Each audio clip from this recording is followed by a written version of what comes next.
Good evening, everyone. I'm Jackie Scheinfield, and it's my honor and privilege to be with you all this evening. It's a special gathering of family, friends, colleagues, and former students, and we're here to celebrate the life of Dr. Judy Goodell. Her passing saddened us immensely, but today we will share the memories that are happy and exciting times, loving and caring times, and a recollection of how much was achieved in a well-lived lifetime by our Judy. Our plan tonight is to create a beautiful mosaic of family and personal history, professional career as an educator and therapist, and her outstanding contributions to children and families throughout the world.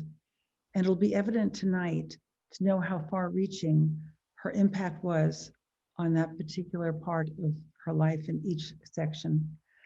I would like now to read something that her son, who's representing the family, Judy, he wrote some special words that will be very significantly showing us the way for this evening. As Sean has said, her photographs, writings, mementos, etc., have dovetailed for me the importance of all of you in her life. Literally thousands of photos of my mother and Dee Dee, beginning in kindergarten, then from traveling the whole world all their lives. I have the letters they wrote to each other, my mother in Hawaii and Dee Dee in Boulder, as well as the letters they wrote to their family during the 4-month trip to Europe 60 years ago. It makes me happy that my mom had a best friend basically all her life. There are so many photos and articles and creative projects involving my mother, Sandy and their beloved M&Ms, Ladies of the Lake, and Stone Soup Sisters women's groups on countless hikes and outings. My mother's father was extremely dedicated to his work. Some have described him as a workaholic, but he was widely credited as having molded my mother's home in the town of Boulder from a small town to the city it is today. Taking after her father, my mother was equally passionate about the different components of her professional life. She would talk about teaching as a calling, and that impacted me as I followed to her footsteps in teaching at a university. I believe the social justice mission at USF was perfect fit for her. If her health challenges had not have had forced her hand, I don't think she would have retired. I know that across from me is the mantle as I write and the awards that she received from the Oxford Symposium. She was so proud of that, and I know how she enjoyed her time there with you, Brian, Jackie, and others. She was, for a decade, extremely committed to her work with Joan Avis on Project Yucatan, and I'm glad she was able to share that work during the symposium. There's a binder writing project she collaborated with on Corey Bussolari, and a large binder of her work she did with Tony regarding the center. For the last 20 years at least, her professional and personal life were the most important part in the same. She was passionate about the projects she worked on with all of you, and she was greatly valued your friendship. I know this because she spoke of you very often. Now, my mother's time as a caterpillar is over, and she's off to new adventures and life as a butterfly. I have gratitude that everyone participating here is honoring her and her life. And that's from Sean Goodell, representing his family. Thank you, Sean. That was very beautiful. And so many things that were mentioned, we all have our experience the same way that you have written about. And thank you for really touching that. Now we're going to start, as I said before, the mosaic of Judy's life will begin from the very beginning. And Dee Dee Tissone is a lifelong friend with ties that go back so long, and the pictures will be shown today to prove the point. Dee Dee, it's your turn to start the mosaic. Brian, the slides, please. Thank you. Judy and I met on the first day of kindergarten in Boulder, Colorado in September of 1944. I was just 4.5 years old, and I was just learning to trust people outside of my home. I didn't realize it at the time, but Judy was to become my lifelong teacher and counselor. In this photo, she's the one with the dolly, and I have the purse. She was older than I was by a few months, and so she was able to practice her active listening and motivational interviewing skills to help me learn what was safe and not safe. There was a mischievous boy named Bruce who teased us on the way home from school every day. One day I got so mad at him that I turned around and pushed him. We both wound up rolling around on the ground. Judy had to get me back on my feet, and she brushed me off. She also had to help me learn about boundaries and how to set them with him. I was an only child, and Judy had 3 brothers, so she knew a lot more about boys than I did. She helped me build my sense of self, understand my feelings, and know how I fit into the hierarchy of friendships at school. This is our 4th grade class photo. We all look so sad. Somebody should have said, smile. Judy is in the middle of the 2nd row. That boy Bruce is on the right side, and I am on the left side of the front row in the black skirt and white blouse. We took years of tap dance and ballet lessons together and performed in many recitals. Judy's on the left in this photo, and I'm on the right. She helped me expand my life experience and test new roles and recognize my inner dancer. We graduated from high school in 1958, and these are our yearbook pictures. Judy is the scholarly one with the glasses. After graduation, she went far away to the University of Hawaii. But even though we didn't have Facebook, Instagram, TikTok, or email, moving away wasn't an ending. We maintained our friendship over the holidays, summer vacations, and with snail mail. In our junior year, she transferred to the University of Hawaii and talked me into joining her. Here she is with her classic Triumph convertible, the perfect car for a haole girl in Hawaii. While in Hawaii, she learned how to dance the hula, and I learned how to study by putting my head on my books on the beach. That was when she got into her real love, travel and career counseling. After graduating from college in 1962 and reading the book Europe on $5 a Day, Judy, Pat Rose, and I decided to take a freighter to Europe and travel until our money ran out. Just before we left, we splurged and had our hair done. Judy's on the left. I'm in the middle. Pat's in the middle, and I'm on the right. We really spread our wings with the crew on the freighter. I really don't know what we were thinking, but they were a lot of fun. In fact, Louis, the captain of the ship, who's looking through the portal, helped us buy a used Volkswagen in Amsterdam. For the next 8 months, we traveled through Europe and Morocco, staying in youth hostels and eating mostly bread and cheese. You can see Judy in the front peering out of the window of the car. We would splurge every now and then and eat in a restaurant, ordering whatever was classic for that country. We were a bit naive, however. In Switzerland, we ordered fondue and had a good laugh when we found out that it was just more bread and melted cheese. We traveled for 8 months and then took a cruise ship home later in 1963 so that we could bring the Volkswagen with us.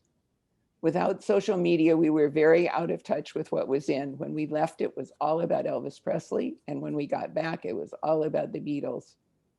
When the ship docked in Canada, we drove straight across through Banff and Lake Louise, skipping Colorado all together, much to the dismay of our parents. We drove straight to San Francisco so Judy could get her counseling license and I could get my California teaching credential.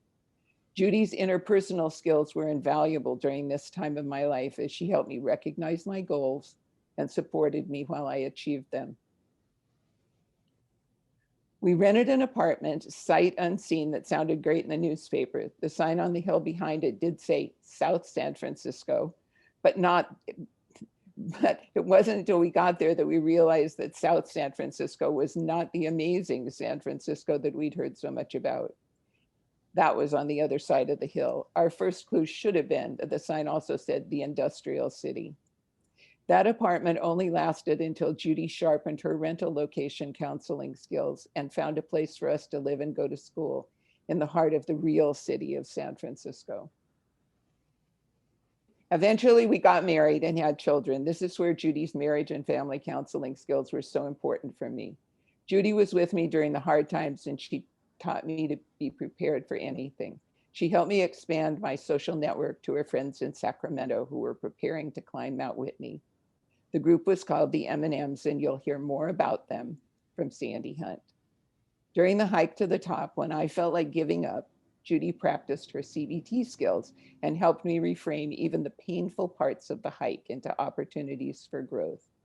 Getting to the top was a huge victory for all of us. I'm sure that you know that Judy was always prepared, so you might wonder about Judy's one bare leg in this photograph. Judy, of course, had a pair of hiking pants that she could zip the legs on and off depending on the terrain and the weather. Our worldly adventures didn't stop as we aged. As time went on, she continued to expand my horizons by inviting me to go with her to the Oxford Symposiums at Oxford University and in Venice, Italy, where I met her wonderful colleagues. 4 years ago, we took our last big trip together to Myanmar and Vietnam. We explored the markets and the back streets. We rode tandem on motorbikes with young men late at night through the back streets of Mandalay and frequently ate in the private homes of our guides. That's Judy on the back of our guide's motorcycle. Once again, Judy bravely led the way, even eating bites of snake when it was offered to her. She was a brilliant teacher, counselor, mentor, and good friend who was always there for 75 years when I needed her. I believe that Judy is guiding me even now. I'm going through separation anxiety and all the stages of grief. I have to remind myself daily that she's no longer just a short drive away. Acceptance has been difficult, but I'm beginning to accept the loss of her in this life. And I am grateful for all the years of memories and friendships that we had. Now we have a very, very close dear friend of not only Judy's personally, but their families were very involved as well with each other. Professionally, she shared collaboration as a family therapist in private practice, but I'll let Sandy tell you all that part of her life. Sandy Hunt.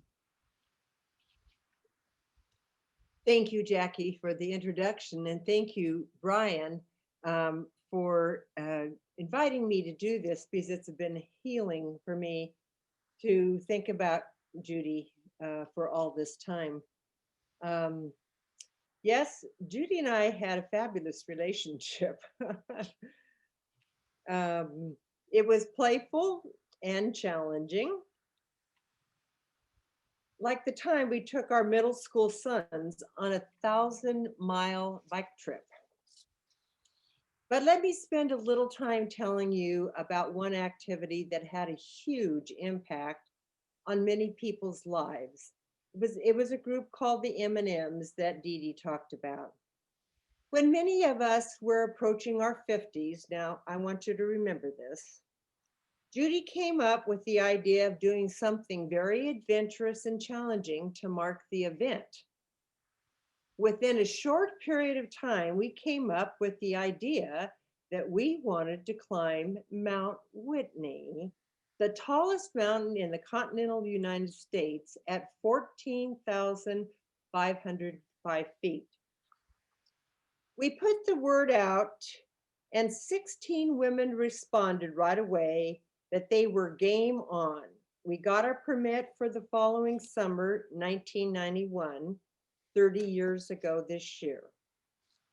This is a picture. Could I return back to the previous one, please? Thank you. This is the picture, and you notice that Judy is front and center. And we set out to do all of the different challenges that we could do to prepare for the following year. We climbed mountains all around Tahoe. Next, please. Thank you. Next. The Coastal Range and Mount Shasta. Now, What I want you to really understand is that we also had a huge playful side to all of us. We knew we needed a special name and hit on the idea of M&Ms. You know, those sweet little round candies. Well, actually, remember our age, we chose M&Ms because it really stood for menopausal mountaineers. Of course, we had many t-shirts like you see when we went to Yosemite and used the M&M logo, not always sharing the real name.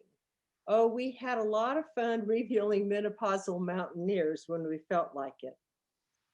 After stretching our minds and bodies to the hilt, finally the day arrived in 1991 to head out. When we got to the place for the carpool, we were very surprised that a reporter from the Sacramento Bee had been tipped off and showed up for our departure. Notice that Judy was front and center. They took a picture of her as with the packs on, 35 pounds. I was also singled out, showing another t-shirt that brought great laughs, Mount Whitney or bust. We drove to the other side of the Sierras to a town called Bishop to start our 3-day adventure. Look at what was ahead of us. This was the route that we took. We slept in a hotel the first night, thank gosh, and then headed up to 9,000 feet where we spent our first night out. I don't know exactly where that is, but this was the route. The next day we climbed to about 12,000 feet, losing a few of our team who had to return to base camp due to altitude sickness. On this second night, just before the final push to the top, it rained like hell. And when we woke up, everything outside our tents was wet. We did our best to dry out on the rocks and finally started our climb. And there we are. I don't know if I can see Judy, but that's a lot of us. Several hours later, we managed to reach the top. Yay! We signed the register and then noticed a huge storm coming in. We grabbed our packs and scrambled down the mountains as fast as we could. And you notice there's Judy on the upper left-hand side, Dee Dee and Judy. At one point, Judy felt some lightning come close to her ear, and boy, did that motivate us even more. When we got to our campsite, we picked up our packs, and took down the mountain in terror, singing, shouting, so proud of ourselves. Even though not everyone made it to the top, we considered ourselves a united team. That night we celebrated and patted ourselves on the back so many times. It was a huge accomplishment for these 50-year-old women. Hooray. Thank you, Judy, for the challenge. This experience led us to be courageous hikers all over. This was in Mount Whitney, which was over 14,000 feet, plus in the Colorado Rockies. Also the Swiss Alps, Judy's second from the right, Canada, Oregon, and New Mexico. So that challenge Judy pushed us into has lasted to this day, but the friendships that evolved are still very close and loving.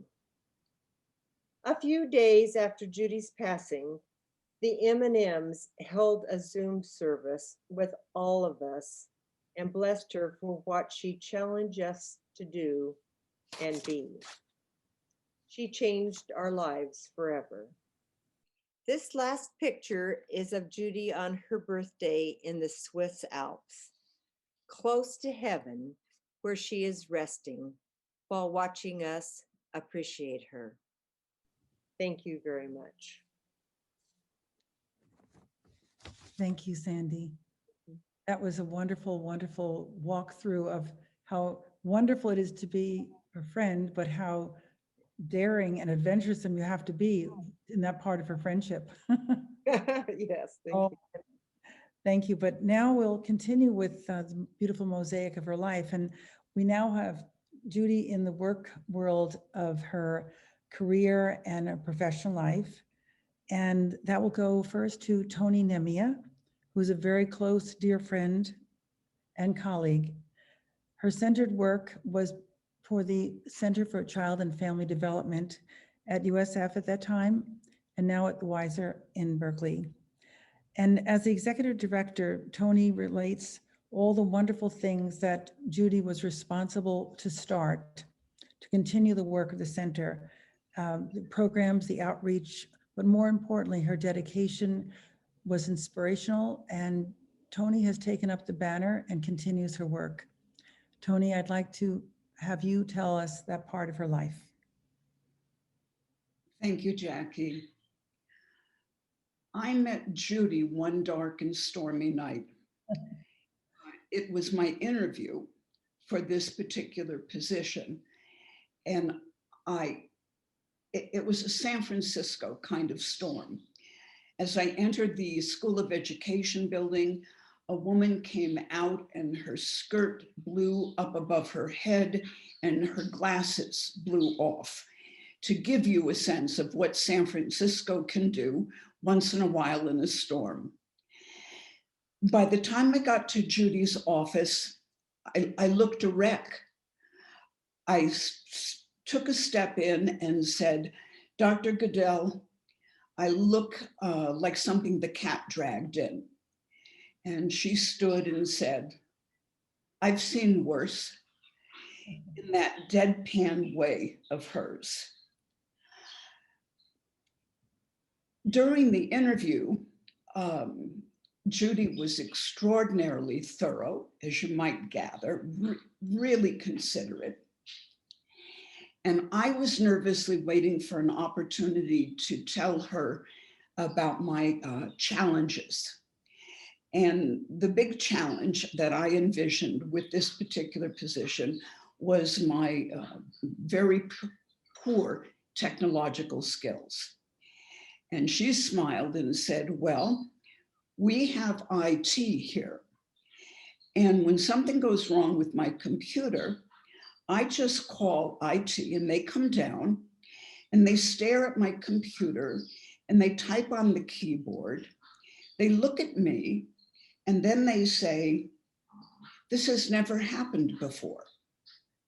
And I just let them sit there and figure it out.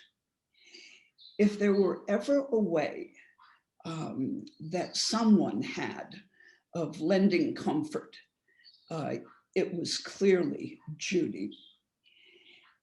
I did get the job, and we discovered we had quite a bit in common.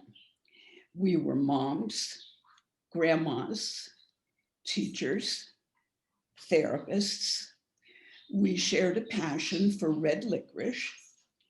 I'm really proud that I introduced her to banana licorice monkey heads, which we really could down by the fistful.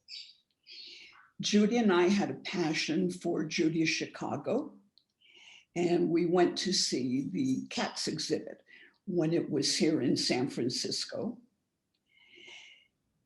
I'm not saying much about the center, but you have to know that our relationship was bound with the center, and our interactions and the friendship that developed was really forged on long, long emails, which I treasured, and late night phone calls when we were both nearly delirious and everything was funny, even when it wasn't funny. Early on, Judy gave me an incredible gift. As you can tell, I did not enter my position with the center as a baby. I was somewhat seasoned, and Judy gave me the gift of a lifetime. She said, Tony, make your mark. And I've never forgotten that. It's the greatest gift that I've ever been given professionally. I knew I'd fallen in love when one night on the phone, she let out a really loud yelp. And I had no idea what had happened, didn't know whether this was worthy of a 911. And when she got back on the phone, I said, what happened? And she said, well, Lupe, my cat, bit my toe. I've had the pleasure of meeting Lupe, and I asked Lupe if she did in fact bite mommy's toe. And Lupe said no to me. And I told Judy that, and Judy said, that's because Lupe is a liar. I once watched her have a heart-to-heart talk. It was very hard, heart-to-heart talk in a disciplinary fashion with a former trainee. And I sat there with my heart in my throat, hoping that I wouldn't have to say anything. As it turned out, the only thing I had to say is you might want to call the California Association of Marriage and Family Therapists or a lawyer. And in the middle of the meeting, the former trainee drifted a bit, and Judy said, you best not go there, in the kindest and sternest way possible. And the former trainee did not go there. When things would get tough at the center, Judy was constantly reminding me of the years of good that the center had done. Probably one of the most special treasures that the center now has is a beautiful sand tray that Sean made. This is a piece of art, and I know that we're going to use it at the center, but quite honestly, for those of you who know San Francisco, it could easily be on display in Gumps. It really is quite a work of art. The last time I saw Judy, Sean had to cart the sand tray down from the condo into my car. Sean, I hope you remember this because you had done a really good job of getting it safely into the trunk. And then you were fixing kind of the blanket so that nothing would bump around. And you finished, and I watched your mom lean forward, and she made sure there wasn't one wrinkle in that blanket.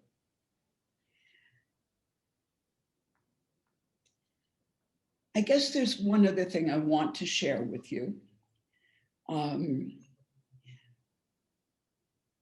Judy sent me a poem, and it arrived on a Monday morning. And what everyone needs to know is that Judy was a teacher at heart. So this was one of her favorite poems. Those of you who've had your hand in teaching, I think can identify. Brian, it's written by a Canadian poet by the name of Tom Wayman.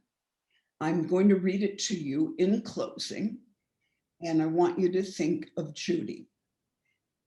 The title of the poem is, Did I Miss Anything? And if you've ever taught, you know that there is always this student who comes in after having been absent and says, did I miss anything? So here's the response. Nothing. When we realized you weren't here, we sat with our hands folded on our desks in silence for the full 2 hours. everything.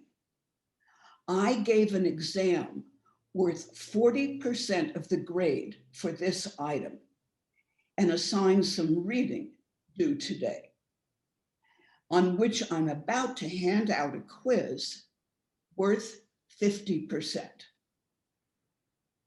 Nothing. Nothing of the content of this course has value or meaning. Take as many days off as you like.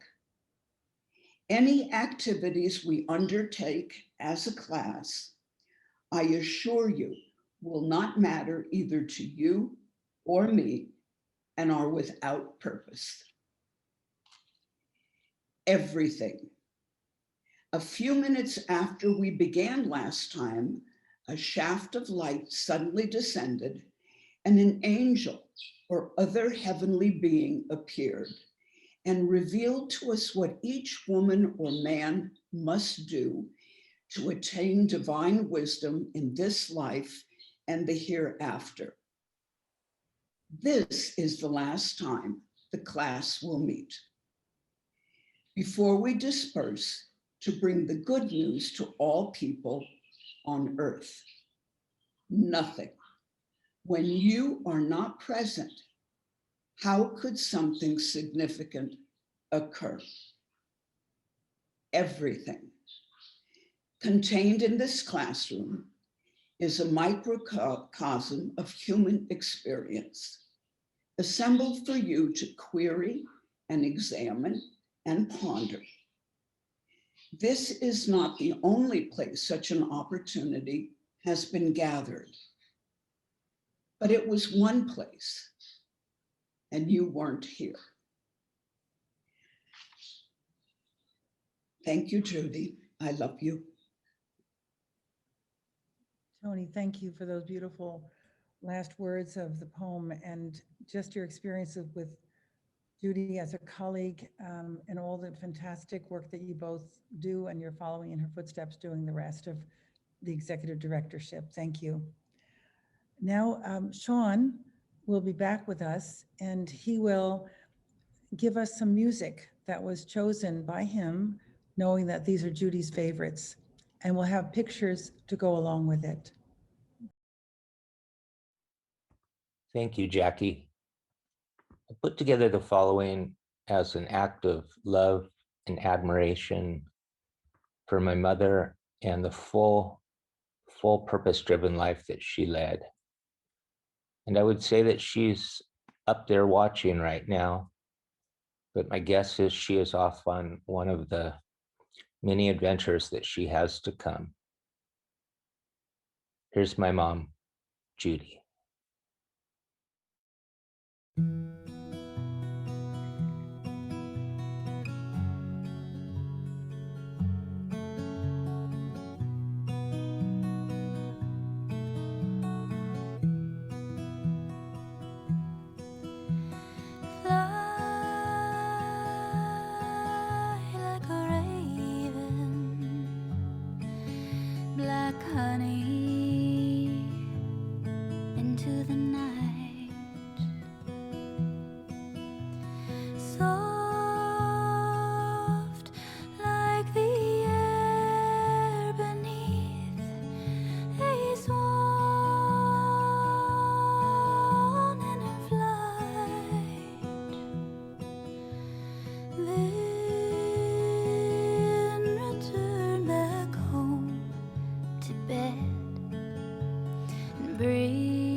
Fly, dreaming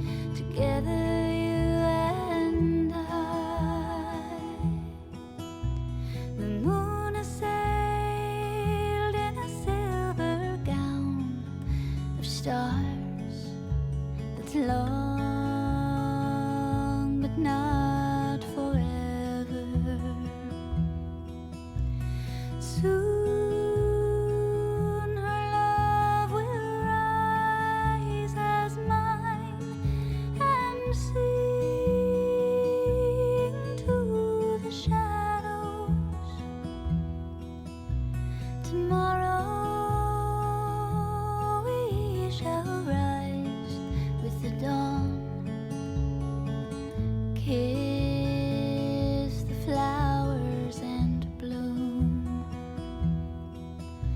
But now lie still as though in and listen, for I will come to you with the footsteps of morning.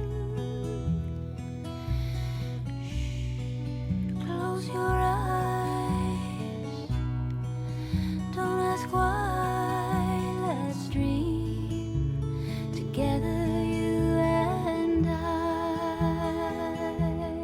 Oh, close your eyes, we can fly, dreaming together, you and I.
You belong among the wildflowers.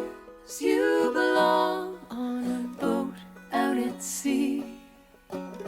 Sail away, kill off the hours. You belong somewhere you feel free. Sail away, go find a lover. Go away, somewhere brand new. I've seen no other that compares with you. You belong among the wildflowers. You belong on a boat out at sea. You belong with your love on your arm. You belong somewhere you feel free.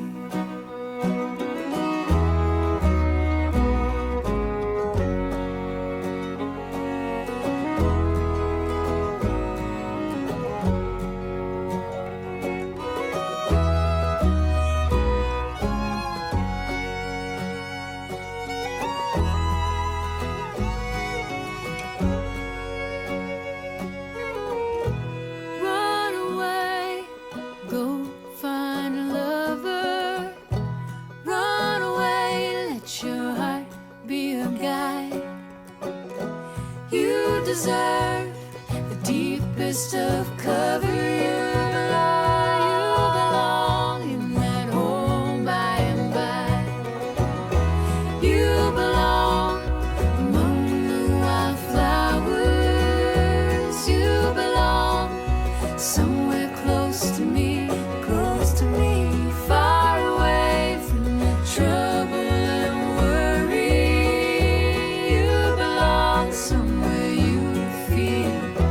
You belong among the wildflowers. You belong somewhere close to me, far away from the trouble and worry.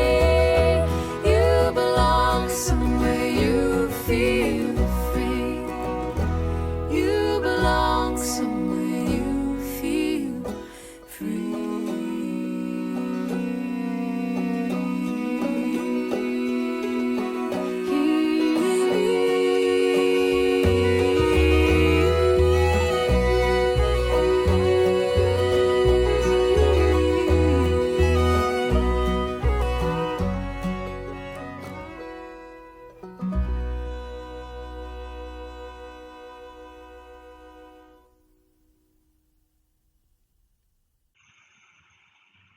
That was beautiful, Sean. Handpicked, and each picture meant so much. Thank you so much for putting that together for us to enjoy. Now we're going to have a very close friend and colleague for over 15 years, Corey Borsellari, professor at University of San Francisco, who's worked with her in the School of Education for all that time, and we're looking forward to hearing that part of her life. Corey?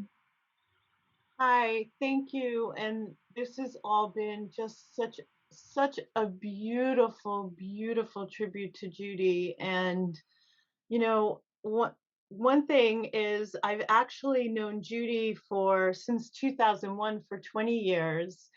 I was doing my dissertation around that time, and was it before? It was probably 2001. I was doing my dissertation, and I was surveying students in USF, and I had sent this letter out to everybody, all the professors, everyone there, all the instructors, asking them if I could come and take 5 minutes out of their class to have their students fill out this like 5-minute survey. It was like 4 questions or whatever it was.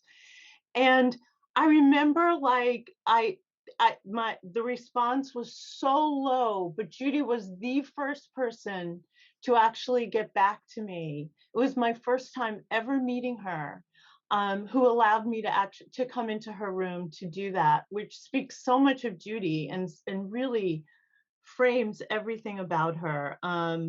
She really was at USF, I would call my partner in crime.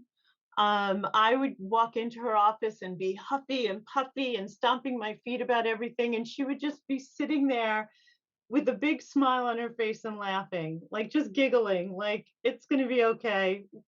Yeah, whatever, Corey. She was my, I guess my work partner. She absolutely was like my work spouse for sure. Um, you know, we spent many years coordinating with Joan Avis the program together, and which I would never have been able to do without her there. She made it fun. She made it easy. Everything that was part of the program we did together, and made it as fun as we possibly can. One aside, and it's not even in my notes, but I'm looking at all her pictures, and one of the things I really remember about Judy, I was looking and I'm like, I always used to look at Judy and go, man, Judy, you have the best hair. And she would laugh at me because we'd have like this day, we'd go into the office, we were about to teach, and I had my hair would be like out to here, and Judy would take her brush, couple of brushes, and she looked like she had just walked out of her house, all perfectly put together. Judy and I had a lot, like we really joined, we had a lot in common, like our background. I was a school psychologist before I went back and got my doctorate. Judy was a school psychologist. She was one of my very first, I used to call her my woo-woo friend. Judy had this wide, deep belief system that she would bring to everything. And one of the things Judy and I used to do is we used to like to write together, and we ended up not writing as much as we would have liked to. But what we did felt really profound. And how it used to go would be this: I would have my pen and paper. I'd go to her, like we'd have this idea, we would talk about it. I would go to her, like her house, and I would sit at her table, and she would like make me soup or make me lunch or whatever it was, and we would eat, and I would sit there, and Judy would look at me, and then she'd close her eyes. I don't know, 10 minutes, 15 minutes, I don't know, but I'm sitting there waiting with my pen and paper, and all of a sudden her eyes would open, and she, all of a sudden she would start saying things, and I would be writing as quickly as I can. And like after like 10 minutes, I would have like 17 pages written. And would look at Judy, and this happened many, many times about so many things. And I would look at Judy and she would say to, I said, what, how did you do that? She's like, I don't know. I close my eyes and it just downloads from the universe. She's like, I just wait for it to happen and it just downloads from the universe. So we really, really enjoyed writing together. We used to love to go to conferences together. And one of the ones that we went to 2 or 3 times where we presented was in Hawaii. It was in Honolulu. And one time we went and we traveled all around Oahu, but we also took a plane to the Big Island. And Judy, and we were there, I want to say 2 weeks, and Judy showed me all the places she used to go to, all the things that she used to enjoy doing, talked a lot about her experience in Hawaii and how it really informed who she was as a person and as a practitioner. Used to dance hula for me, and we used to go watch hula while we were drinking martinis, or like two or sometimes 2.5 martinis.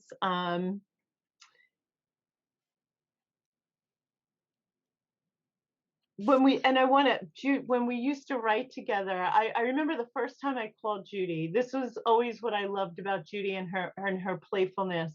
The first time I ever called Judy, when she was living in Richmond, she had a new home phone number, and I called it and I got this message, Judy and Tony can't come to the phone. And for, I would say, I don't know, months, maybe a year, I thought Judy had this secret boyfriend that I didn't know about. But when I asked her, she told me it was Saint Anthony that she that who she was referring to, and she would show me the little picture of Saint Anthony, in addition to her Guadalupe love as well. She was always so creative. Everything she did was colorful. When I was teaching a course and I would, do presentations, they used to be so black and white. And when Judy would do hers, everything was so colorful. The things that she asked her students to do were so creative. The things that she brought to the table, she would always come to class with something that she could show that brought a beautiful visual for everyone to see, which was so Judy. And how she showed up in her beautiful, colorful outfits was so inviting to everybody. And I can absolutely speak for her students. Judy was loved by all her students. Her students still always say, still when I see them, always ask how Dr. Goodell is, always say she was my favorite instructor there, always say that I used to enjoy spending time in her class, and I learned so much, not only what was from the books, but also from her own experiences. Judy used to say things where you could do evidence-based practice, things that were researched and shown to be effective, or you learn also from practice-based evidence, which was the things that you experience yourself that you could bring to the table. She was a warm, safe haven for them. She was always, her demeanor was always calm. She always had a beautiful smile for them. People, as a colleague, everyone loved her kindness, her humor, her compassion. I could speak for myself. When I would schedule appointments with students, it would be like they would get in and get out. A half hour, we'll get to the point, we'll get out, unless it was like an emergency or something like that. Judy would spend as much time as it would take. And I would walk by her office and I would glance and I would look in, and there was Judy sitting there listening. looking like she and whatever student were in there were in the deepest, most important conversation you could possibly have. And I always really just thought that was such a beautiful thing. Um, the last time I saw Judy, we were in my office with a student, and we were writing the presentation we were going to do together at the Oxford Symposium. I want to say that was 2018. So it was probably the spring of 2018. And once again, she's sitting in the chair and she closes her eyes, and all this stuff just came downloaded out of her that I would just jot down with my pen whenever I could do it. She is greatly missed. I think about her every day. And I absolutely love Judy Goodell. Oh, and we also shared a private practice office together with Sandy Hunt.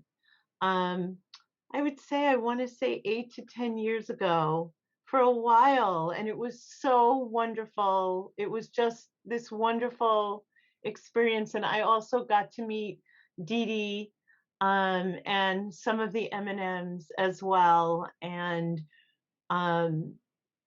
really heard so much about how much these parts of her life meant to her.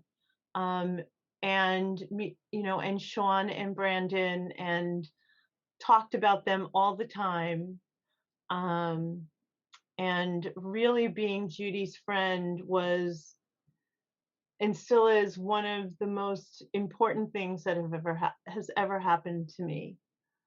So thank you everybody for sharing, and for Brian for asking me to share. I really, really appreciated being able to do this. Thank you, Corey. The words that you spoke of her life at USF were certainly memorable, of course. And now, last, of course, is Brian Gerard, devoted friend, many, many, many years, surrounding the same, university that Judy was part of with you, and continued into friendships as well as all the travels to all the symposiums. But I think, just to put it to the forefront, Brian and Judy had the most amazing energy together. It was a can-do spirit. They made it happen. There was never a rock that Judy didn't want to turn over, but she did it so quietly and effectively. She just made things happen, and Brian and she did wonderful things for the center. And I'm sure he'll go over a lot of the successes that Judy brought to the center and the longevity of it, the dedication that she brought to it, and also, more importantly, the people that she served and still continues to serve through her today. Thank you, Brian. Let's hear about your experiences with our Judy. I was Judy's colleague for many years. And can you all hear me? Yes. I was Judy's colleague for 22 years. And this is a picture of Judy. Notice she's in the center of the group at Brasenose College at Oxford. And Judy was an active member of the Oxford Symposium in School-Based Family Counseling, which was an international group of practitioners and scholars who had a passion about helping children succeed in school by combining family interventions with school interventions. Here she is again at Oxford in a different year. She came to the symposium on 3 different occasions. And here she is in Venice. She's right in the middle, standing next to Dee Dee. And here she is also in Venice, standing next to Jackie. I'm going to play for you now 6 minutes of Judy lecturing on the Yucatan Project, which is a project that she developed in Tequite in the Yucatan in Mexico with Joan Avis and with Corey. And in this particular project,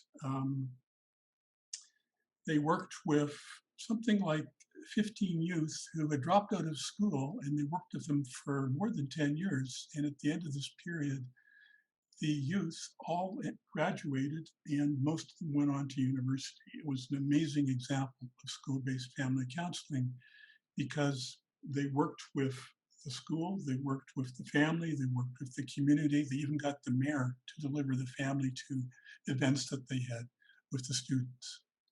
So this is 6 minutes from her lecture in 2016.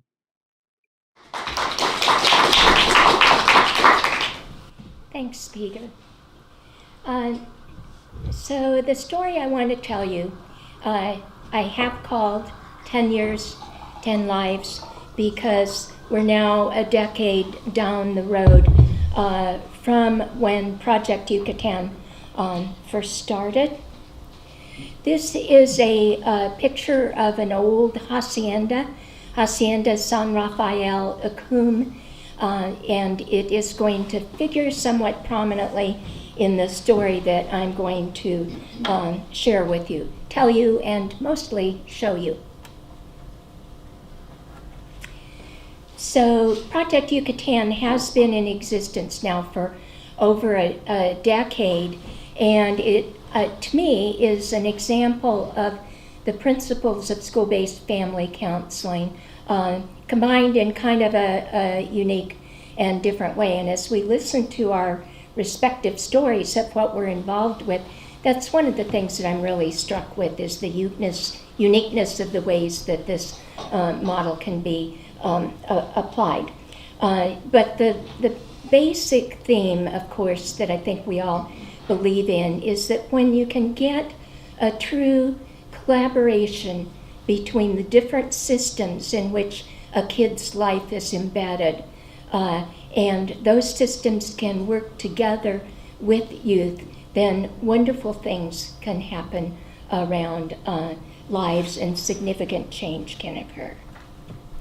So today I'm hoping that I'll give you a brief history of Project Yucatan.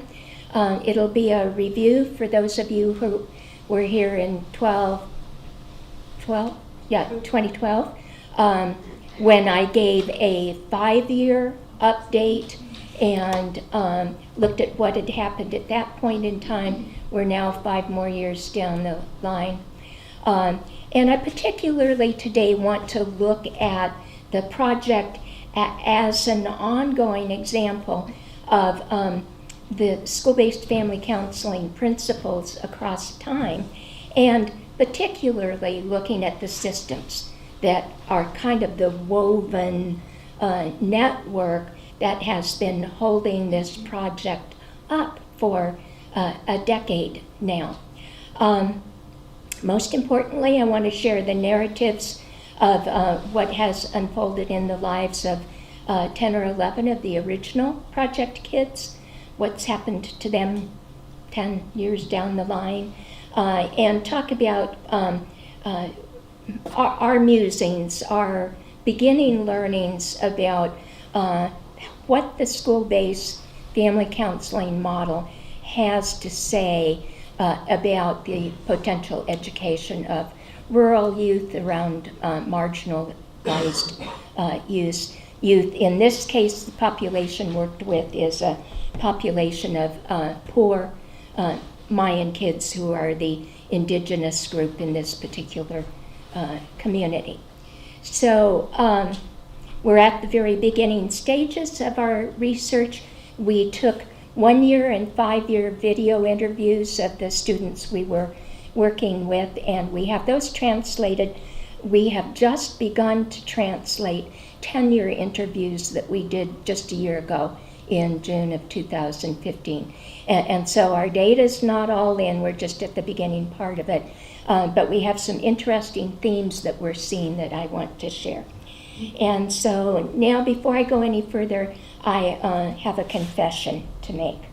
And the confession is that I never started out to do any research on school-based family counseling or actually any research of any kind. And I didn't even actually start out to be involved in Project Yucatan. What happened was that as this story was beginning to form, this woman, Joan Avis, who was a friend, longtime friend and colleague of Brian's and mine, she had this thing about these old abandoned haciendas. And she was really more than annoyed that they were being purchased by Bancomer and these big corporations and turned into really high dollar resorts for the wealthy. So she gathered together all her savings that she could find, and she bought the hacienda that I showed you at the beginning. A dilapidated set of 20 buildings in ruins with only the Casa Principal partly habitable. It sits 3 miles outside of a little town called Tequite. And once she had done that, she got together with this young man, Ruben Ku, who is a Mayan man now working in Merida. Joan had encountered Ruben some years earlier. She'd mentored and facilitated education for him. She somehow finagled away at USF for him to have a scholarship that the Jesuits supplied. He came to the United States and lived with us for 2 years, learned English, and got his MBA from USF. Now he's back in Merida working for the government. But Joan got connected with Ruben, said, okay, it's time. We've got to put this dream we have for a project together. And we're going to use the hacienda somehow on behalf of this community, because it really should belong to them, not to Bancomer. That was a description of the beginning of the Yucatan project. And it was such a brilliant project that we gave Judy an award in 2016 called the 2016 Award for Outstanding Contribution to School-Based Family Counseling. Now, I have given this award over 20 years to more than 20 people, but nobody showed more joy on getting the award than Judy. Look at the expression on her face, this wonderful appreciation. And I think you could see from the short amount of time that I played her lecture, she was a gifted speaker, and she was very humble about her abilities. Her entire lecture is available on the Oxford Symposium website, and I encourage you to watch all of it. This is Judy making her acceptance speech in the Great Hall at Brasenose College. And in about a month's time, the proceedings from the 2020 Oxford Symposium that was held during the pandemic as a webinar will be published as a book and be available on Amazon. And we are dedicating this to Judy. This is the dedication that will be in the Oxford Symposium proceedings. And this will be ready in about a month's time and be posted for people to view. This is a picture of Judy and I at Venice. And you notice she has a big smile on her face. And you notice that I'm trying not to laugh, but quite unsuccessfully, because she has just said something hilarious to me, which was a key thing in our relationship. We used to sit together during graduation at USF, and we would sit up on the stage at St. Ignatius Church, and while the ceremony was going on, which lasted hours, we would try to make each other laugh by saying funny things about the mucky mucks sitting in front of When I retired from USF in 2015, Judy wrote a poem as a tribute to me. And I had always intended to write one for her when she retired. I wasn't able to do that, but 2 weeks ago, I wrote this poem for her that I'd like to share with you. The poem is called Judy. She was quietly effective, the true heart's detective, never acting rejective, never given to invective, her courage never defective, wise in her perspective. When you struggle, she's reflective, no friend more protective, her love completely infective, her friendship most connective, your heart her objective, our feelings now dejective, our grief now collective. Thank you so much, Brian. I just wanted to let everyone know that thank you for the wonderful messages that were in the chat room. And we'll be looking at them again when we review the recording of this presentation today. The wonderful things that have been said about Judy are just certainly a small piece of everything we all would like to say and feel. But we just thank everyone that was able to be here today. And Judy's favorite area of peace and love, we all know it by now, it's Hawaii, of course. And if you don't know this version of Somewhere Over the Rainbow, yes. And a famous singer who has passed away himself, very involved in Hawaiian life, Israel Kamakawiwo'ole, he will be the one that will end our program today for Judy's memorial. But it'll also make us smile when we have the ending of It's a Beautiful World. Judy was a beautiful person. Thank you for coming today. We love you all. And thank you for the family that was also involved, Sean especially putting everything together of the music choices by Judy. We'll now listen to beautiful music, Somewhere Over the Rainbow.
I, well, I see